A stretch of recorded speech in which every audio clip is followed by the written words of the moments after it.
Imagine stepping onto a world that looks like a desert, red under a weak sun, stretching endlessly with dust storms that can blot out the sky for weeks, where the air is so thin you could suffocate in minutes, and the cold cuts through any suit like a knife.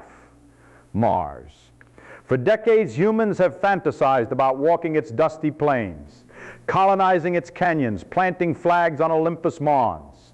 The idea has been romanticized, hyped in movies, celebrated in every media piece about humanity's next frontier. Yet Richard Feynman, the physicist who never shied away from the brutally obvious truths of nature, would have warned us. The universe doesn't negotiate with human desires. Mars is a world built of laws we cannot ignore, and the fantasy of living there is a trap for those who let imagination outrun physics.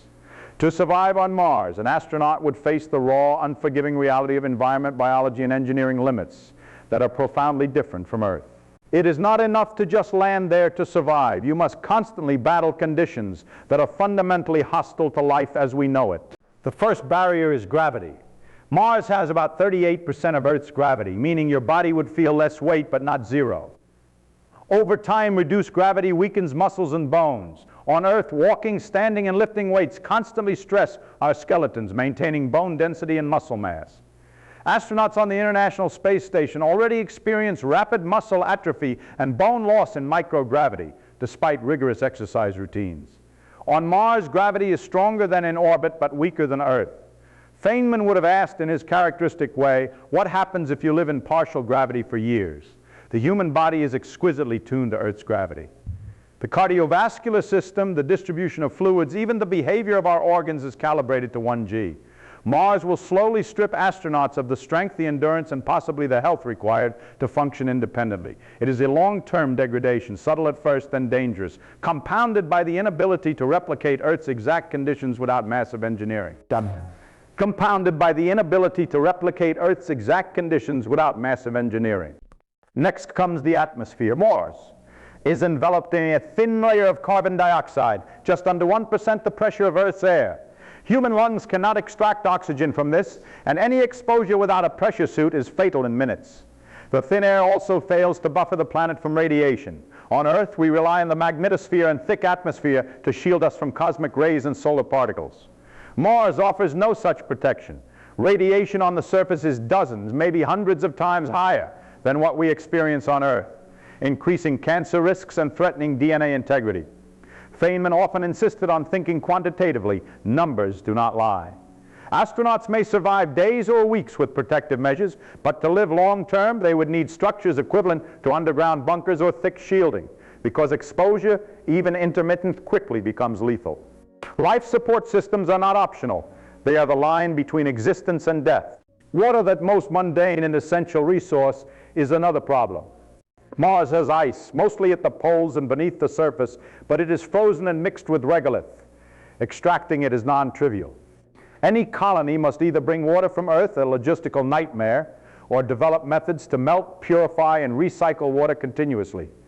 Even a small community of astronauts consumes hundreds of liters a day. Feynman would likely have approached this as a conservation problem. Every molecule matters.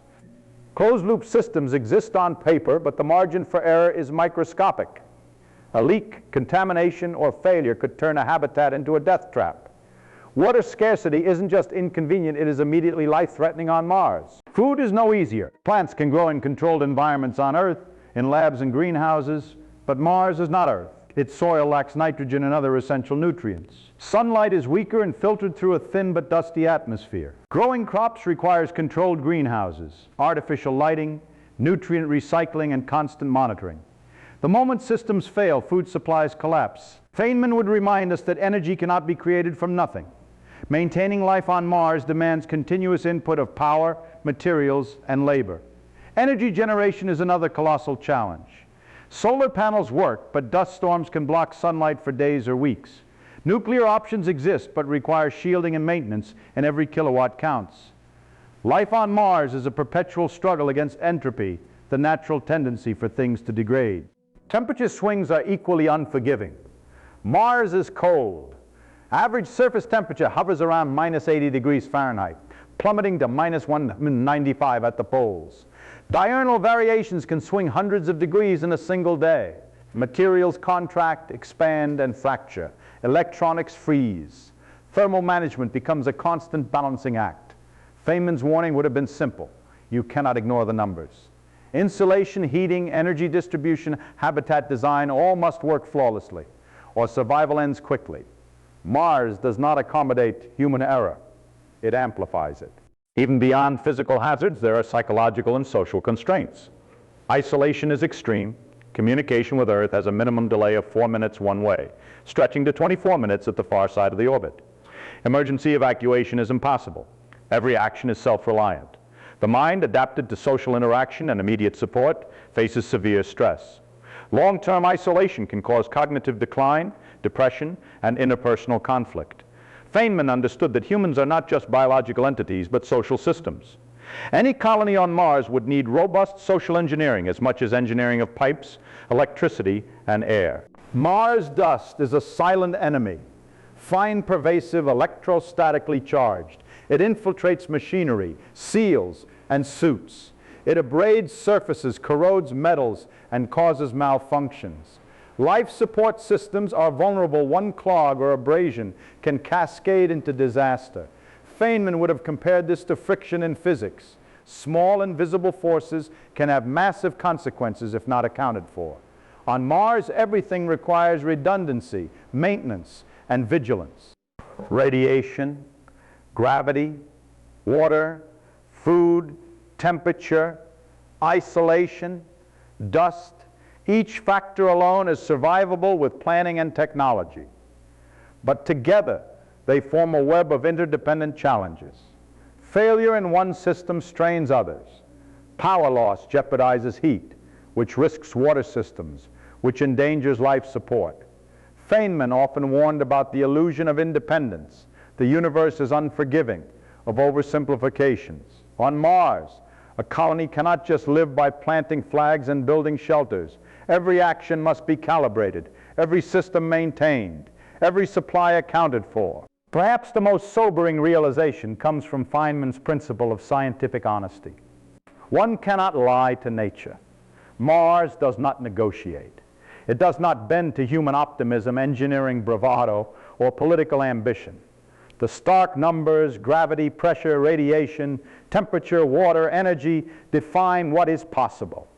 A Mars habitat is not a home in the familiar sense. It is a machine for life, a bubble where physics is obeyed meticulously or death ensues. This is the ultimate warning. Dreaming of living on Mars is not the same as being prepared to survive. The dream is fragile, bound tightly to the unforgiving laws of the universe. Even with automation, AI, and robotics handling much of the labor, humans remain fragile elements. We are chemical, biological, and social systems, all adapted to a narrow range of conditions. Feynman would ask, have we measured the margin of error?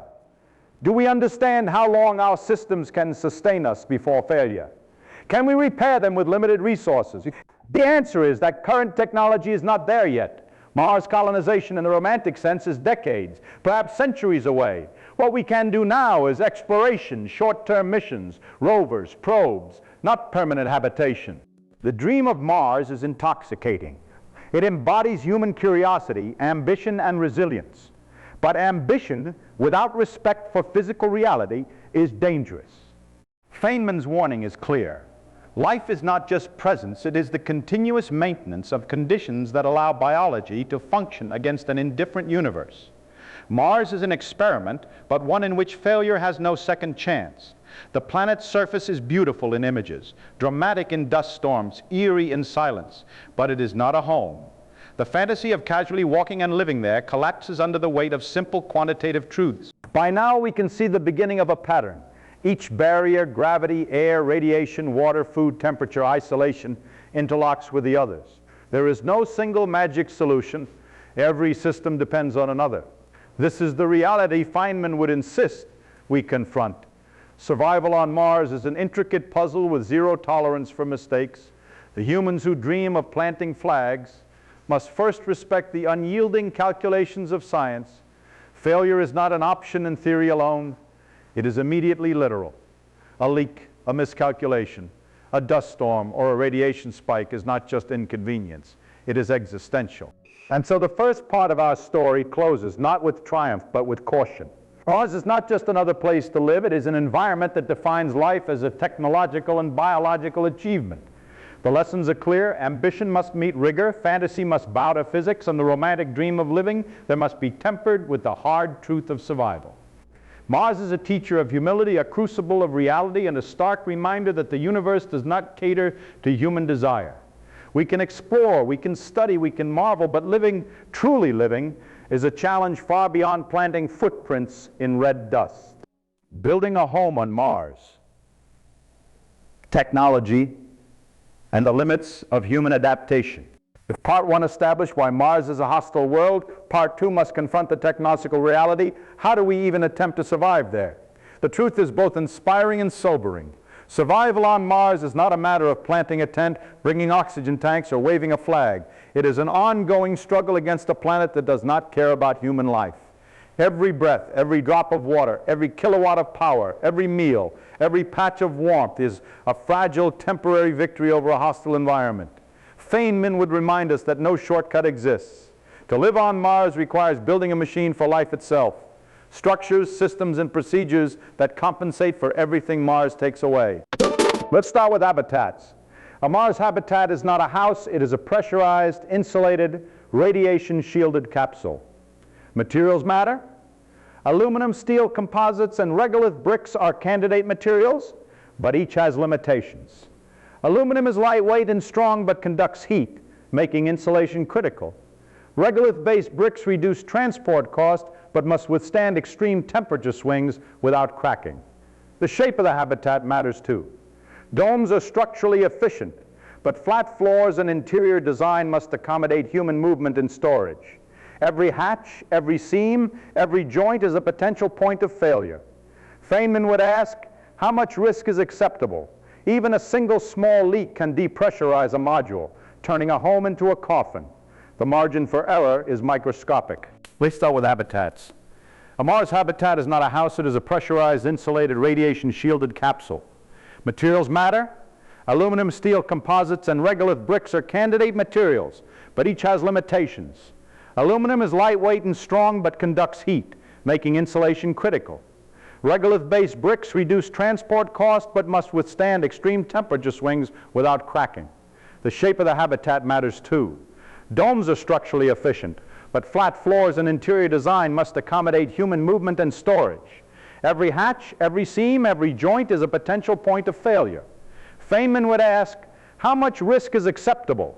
Even a single small leak can depressurize a module, turning a home into a coffin.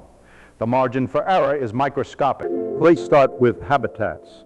A Mars habitat is not a house, it is a pressurized, insulated, radiation-shielded capsule. Materials matter. Aluminum, steel, composites, and regolith bricks are candidate materials, but each has limitations. Aluminum is lightweight and strong but conducts heat, making insulation critical. Regolith-based bricks reduce transport cost but must withstand extreme temperature swings without cracking. The shape of the habitat matters too. Domes are structurally efficient, but flat floors and interior design must accommodate human movement and storage. Every hatch, every seam, every joint is a potential point of failure.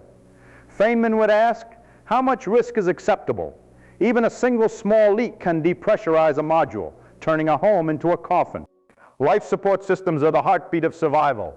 They must provide oxygen, remove carbon dioxide, manage humidity, recycle water, and regulate temperature. The technology exists in principle. The International Space Station recycles water and air. But on Mars, the systems must operate continuously for years without resupply. The smallest malfunction, a clogged scrubber, a cracked pipe, a sensor failure can cascade into catastrophic failure. Oxygen is not just a convenience, it is literally life. CO2 buildup becomes lethal in hours. Water contamination spreads disease or damages equipment. Temperature fluctuations stress electronics and pipes. Feynman would insist on a quantitative understanding. Every component must be tested, redundant, and monitored because failure has no immediate rescue. Energy is another critical factor. Solar panels provide power, but Mars has challenges Earth does not. Dust storms reduce sunlight for days or weeks, coating panels with fine red dust that absorbs light. Nuclear options exist, compact reactors that can provide constant energy, but they require shielding and maintenance, and any accident is deadly. Energy storage is equally vital. Batteries degrade over time, fuel cells need replenishment, and even minor inefficiencies accumulate into critical shortages. Every watt counts. Life on Mars is a constant calculation of energy balance, heating versus power available, lighting versus consumption, oxygen production versus electricity input. Feynman would call this the bookkeeping of survival, and on Mars, errors are fatal. Food systems are tightly coupled to energy and water. Crops can grow hydroponically, aeroponically, or in Martian soil with supplements, but the process is slow and delicate. Plants require light, water, nutrients, and CO temp regulation. Even minor imbalances lead to crop failure. Unlike Earth, you cannot step outside for fresh air or foraging. A failed food system is not a minor inconvenience. It is a life or death problem. Redundancy is key. Feynman's principle applies every single variable matters, and every simplification risks a catastrophe. Colonists must become botanists, engineers, and chemists simultaneously, constantly monitoring and adjusting. Life on Mars is a profession, a full-time job of vigilance. Human biology itself poses limits. Our bodies are not adapted for low gravity, high radiation, and isolation. Muscles and bones weaken without Earth-level gravity. Cardiovascular systems struggle with fluid redistribution. Radiation damages DNA, increases cancer risk, and may accelerate aging. Sleep cycles and circadian rhythms are disrupted by the Martian day slightly longer than Earth's, affecting hormones and metabolism. Mental health is equally fragile. Isolation, confinement, and monotony can cause depression, anxiety, and interpersonal conflict. Feynman would remind us that we cannot ignore the human element. Even perfect technology fails if the people operating it cannot cope psychologically. Survival on Mars demands constant attention to both hardware and human hardware, the body and the mind. Water recycling is non-negotiable. Every drop must be captured, purified, and reused. Sweat, urine, condensation, all are valuable. Advanced filtration and chemical treatment are essential. Contamination spreads quickly. Feynman's approach would be to quantify every molecule. Loss of water is not inconvenience, but a calculable path to death. Even the process of collecting and melting ice is energy intensive. Transporting ice from underground or polar regions involves mechanical systems prone to failure. Water is life, and on Mars, life is a closed-loop calculation. Mars dust is more than a nuisance. It infiltrates machinery, scrubs surfaces, and conducts static electricity. It is abrasive, corrosive, and pervasive. Life support systems, seals, electronics, and suits must be protected, cleaned, and maintained constantly. Even with robots assisting, the human role remains crucial. Dust is a silent, slow, and inevitable threat. Feynman would insist on empirical observation the problem exists whether you ignore it or not. Survival requires vigilance at microscopic levels, day after day, year after year. Radiation, gravity, temperature, water, food, energy, isolation, dust, each factor is a system, and each system interacts with the others. Failure in one triggers stress in another. A drop in energy affects heating, which stresses pipes, which threatens water and oxygen. Redundancy is not optional, it is mandatory. Feynman would stress interdependence. The universe imposes rules, and every rule interacts with every other. On Mars, life is a multidimensional puzzle, and ignoring one dimension is lethal. Even with artificial intelligence and robotics handling labor, humans are the fragile core. No robot can replace the biological, social, and psychological needs of human life. Colonists must maintain, repair, and adapt continuously. Life on Mars is not static. It is a dynamic negotiation with reality. Feynman's warning is stark. Optimism cannot substitute for calculation. Desire cannot substitute for engineering, and imagination can substitute for empirical verification. Survival is a constant balance between human ingenuity and the unyielding laws of physics. Feynman also would insist on the impossibility of casual mistakes. On Earth, a forgotten tool or an unsealed window might inconvenience you. On Mars, it could kill. The margin for error is microscopic. The consequence is immediate. Colonists are not adventurers. They are guardians of complex, interdependent life systems. Every breath, every calorie, every watt of energy, every molecule of water is accounted for, measured, and maintained.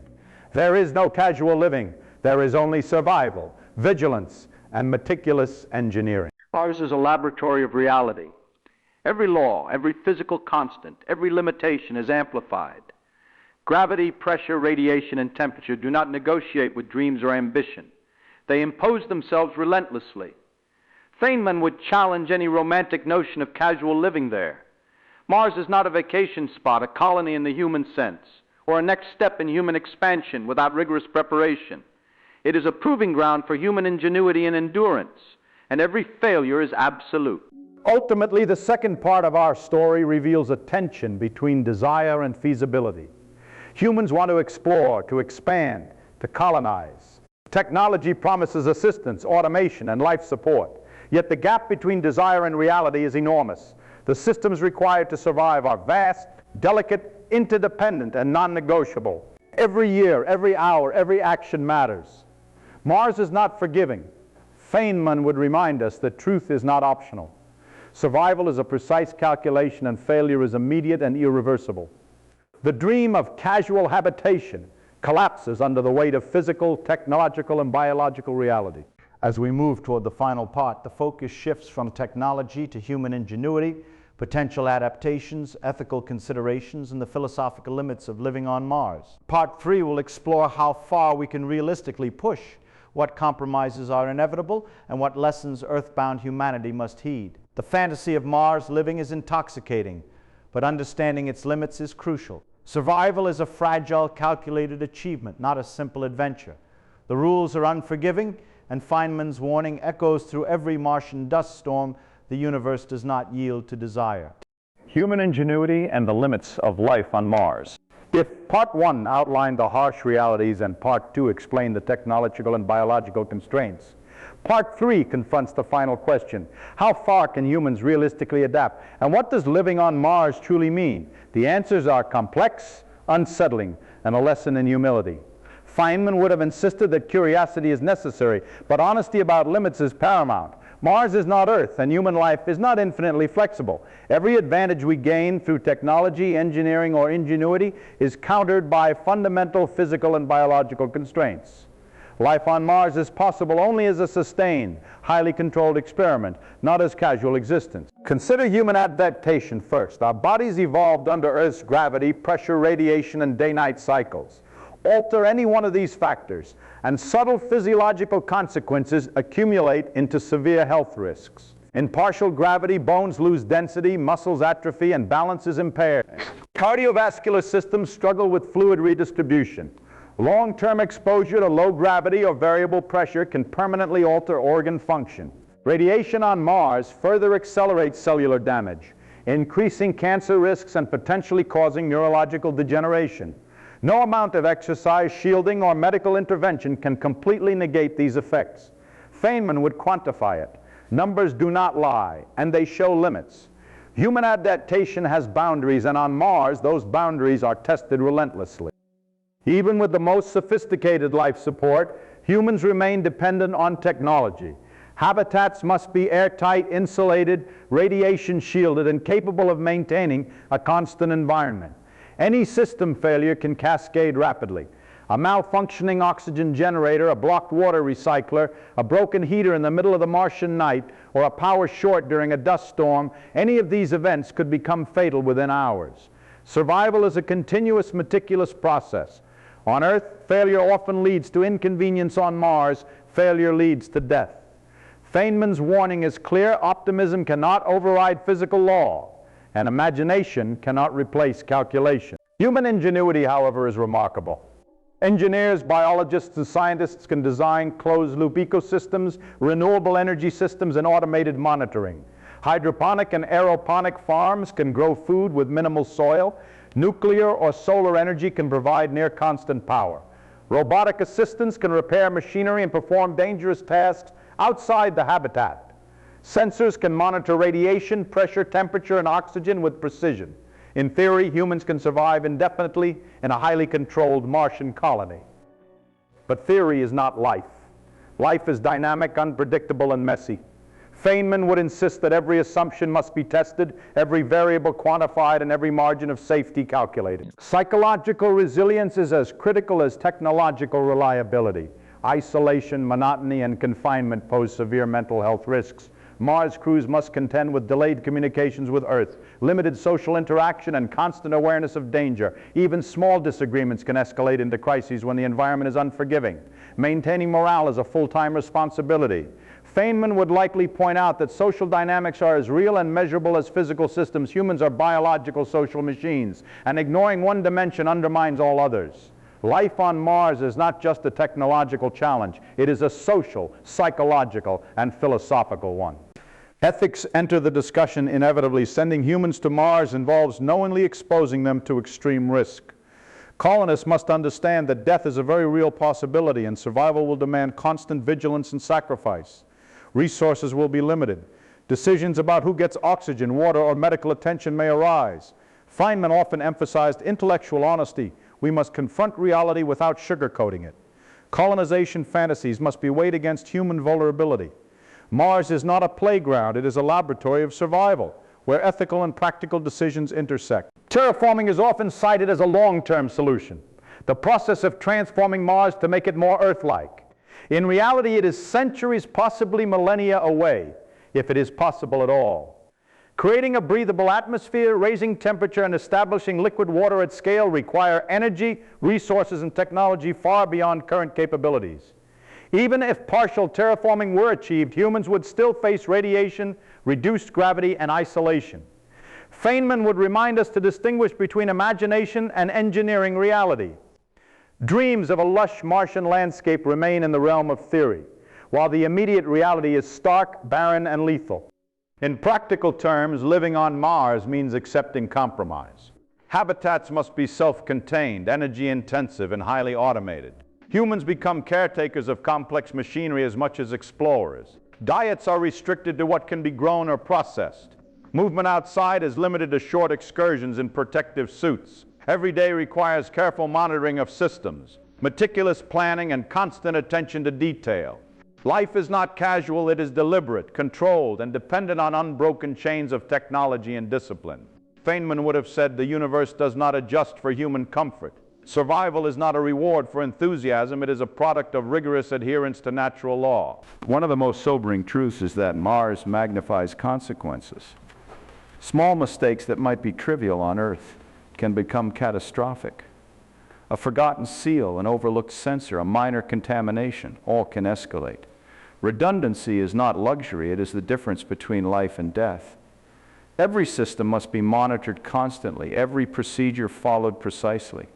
Humans must function as part of a delicate ecosystem of machines, chemicals, and biological processes, constantly balancing against entropy, decay, and failure.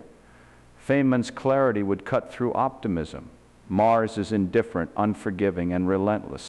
Yet there is reason for fascination and determination. Mars challenges us to think beyond Earth, to innovate, and to apply knowledge in extreme environments. It is a laboratory for understanding life, technology, and human limits. Robots and AI can extend our capabilities, but human presence adds creativity, flexibility, and problem solving that machines cannot replicate fully. Mars pushes human ingenuity to the edge, forcing us to quantify, measure, and respect the universe. Feynman would celebrate the challenge, even while warning of its harshness. In conclusion, the dream of living on Mars must be tempered by reality. Part 1 highlighted the environmental barriers. Part 2 examined technology, life support, and adaptation. Part 3 brings human resilience, ethical considerations, and the limits of what is possible into focus. Mars is not Earth. Humans are not infinitely flexible. Survival is not casual. It is meticulous, precarious, and continuous. Every day is a negotiation with physics, biology, and technology. Feynman's warning resonates clearly. The universe does not bend for desire. Imagination cannot replace calculation, and life on Mars is possible only as a sustained, highly disciplined experiment. The romantic idea of casually walking, building, and living on the red planet collapses under scientific scrutiny. Mars demands respect for its laws, careful preparation, and acceptance of constant risk. Humans may explore, study, and even inhabit carefully designed habitats for extended periods, but living there in the sense we understand on Earth is a challenge that tests every limit of biology, technology, and psychology. The lesson is both humbling and inspiring. Ambition must meet rigor. Curiosity must respect reality. And the dream of Mars must coexist with the unforgiving truths of the universe. Feynman's ultimate insight is that we must confront the world as it is, not as we wish it to be. Mars is beautiful, mysterious, and scientifically invaluable, but it is not a home. It is a frontier, a proving ground, a laboratory, and a teacher. Those who dare to go must understand that survival is earned, life is maintained, and every victory is provisional. The red planet does not forgive error, ignore caution, or reward optimism alone. To live there, humans must combine courage with precision, imagination with calculation, and curiosity with humility. Only then does the dream of Mars approach reality.